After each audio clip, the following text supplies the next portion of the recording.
What a day I have had.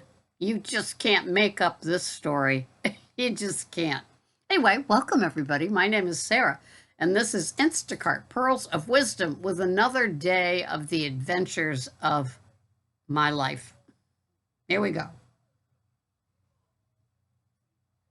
Paul Newman Organic Special Blend Keurig. It's saving me right now. Well, so I started off my day like I do most days. I'm ready at like 6:30, and if I need gas, I'll go gas up, and if not, then I just kind of hover and I start checking for batches because they come in. So I got a double batch for Falmouth, which is like 14 miles away. And at 7 a.m., it's the best time to go because you're beating the school buses, the traffic hasn't started yet, and it's all good. One is for a woman named Sarah, and I recognize her name. And the other one is for the story that I'm about to tell. So A is Sarah and B is the other one. Both of them are repeats. The Sarah is fine. In fact, I ran into a friend of mine from the town I live in who lives below her. They live on the water in this town, this magical town on the Cape. They have $1 million view. I think Sarah's significant other is Coast Guard. That's why they have this unbelievable view. People pay $1 million. The house is probably worth more, but I mean, it's $1 million view. You've got the Coast Guard, you've got the harbor, you've got the ocean. Spectacular. All right. So it's two orders. Hers is very nice and easy. I recognize him. He lives on an island. And I happened to be his first shopper like 6, 7, 8 months ago.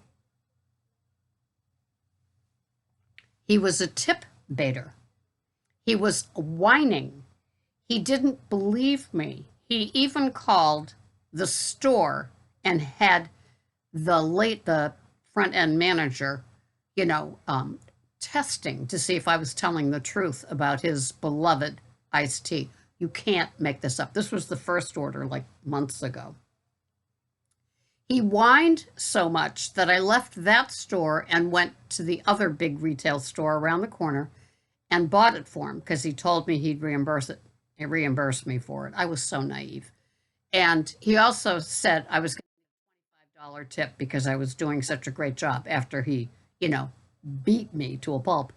Or like his order, the initial whining came because they didn't have shredded lettuce. That's my fault, right?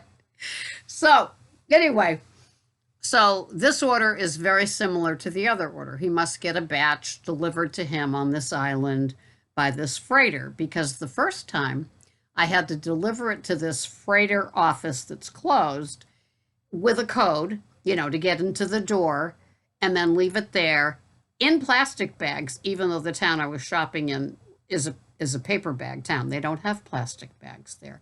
I have my own, but like he doesn't know that. So anyway, the first time I did this for him and he whined and I went to the other store and I got his beloved Arizona tea that he had to have. It was the most important thing next to the shredded lettuce. You could hear him whining through the phone and through the text. And so he gave me the wrong code. So I had to leave it outside. So you know what it's going to do, right? So I put it in my plastic bags and it rained, but I couldn't get inside the office. And he goes, "Oh, I gave you the wrong code. Ha, ha, ha. I put the right numbers, but in the wrong order." Like I would know that, right? And of course, the $25 was gone the next day, and I never got reimbursed for the iced tea. I was so naive. Nobody ever called me a bitch back then. So anyway, he starts in again, and it's all the earmarks of the shredded lettuce, and he starts in and he says, "No shredded lettuce at this hour? Really? And I suppose you haven't asked the produce clerk if they've got any out back." I mean, just that attitude, that entitled attitude, right? And I said, "Look, sir, I have no control over the inventory. I asked the produce clerk. There's none in stock. There was none on that cart like they bring out that has all the cases of veggies. that they, soon to be put in cases. I said, there are none here on the property. And I sent a picture of chopped romaine. I said, would this do? He makes tacos.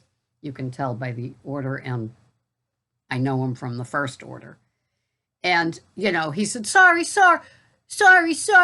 I didn't mean to, jump all over you about this. I'm going to give you a $30 tip. Okay, so that's $5 more than the last one, right? And he's not getting that I get him, right?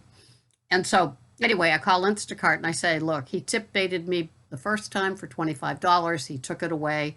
Now he's offering $30 as tip bait. I said, can you remove him from my double order? And they said they just do not tolerate tip baiting from their customers. Really? And that they could deactivate him. They will check the records to see what's happened. And so it's like, wow, okay. So we remove this from your order. It's like, thank you. So I complete the first order and I head to her house. And it's a real tricky driveway. Well, this 4-foot by 18-inch piece of granite, all rough and rugged, that had been in a wall, had fallen down. And I nicked it on my way in, and I got a flat tire. Here we go. So there I am. So they got their food. If he had still been with me, I would have had all his food in the back of my car. I had to call AAA. They came. They put the donut on. At this point, I'm, 14 miles from home. I call my tire place. Ironically, I'd scheduled an oil change for this afternoon. So it's like I got central dispatch because they have this franchise all over Massachusetts, and they were able to order me a tire. So it's now tucked in. And fortunately, luxury problem, I have another vehicle that is, licensed, insured, and on the road. So when something comes in on Instacart, I will use it. I will go and do it. But so far, they're all 20, 25 miles away in summer type traffic and rain. So I won't go on those unless it's local. But that was my story. So, the fraudster returned to me and got reported, and the tip baiter returned to me. And he upped my tip. This man is just so generous, isn't he? So that's my story from the day. For the day, it's a no income kind of day, but that's okay. Everything worked out just the way that it was supposed to. I'm grateful for my AAA. The card is right here, right next to my computer. It needed to be in my car anyway, but they looked up all the information. So I need to put this in my car when I get it back, and I will continue on. At least I'm safe. I had tire insurance, so hopefully I don't have to pay the $300 something for the tire, and which wouldn't have been the total for my day anyway. And that is my Instacart adventure for the day. Thank you so much for watching. I'm sure you've had them as well. Share them below if you have the time to write a little bit about them. And I will see you here the next time on the Instacart Shopper Support channel. Thank you so much for being here and listening to my tales of woe. I'm going back to my Paul Newman coffee, and then I'm just going to do what I got to do. Thanks for being here. I'll see you the next time. Bye-bye for now.